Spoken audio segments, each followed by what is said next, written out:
இந்த குட்டி இன்றையோடு 2 நாட்கள் தான் ஆகிறது. இந்த ஆயுத பூஜைக்கு நவக்கிரகமாக 9 நாள் கொலு என்று கொண்டாடுகிறார்கள்.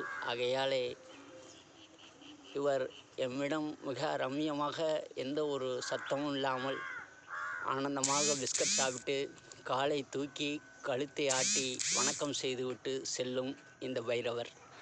ஆகையாலே 9 குட்டிகள் ஈன்று அந்த நவகிரக ஆசியோடு இன்றைய ஆயுத பூஜை வாழ்த்துக்கள். நல்லதே நடக்கும்.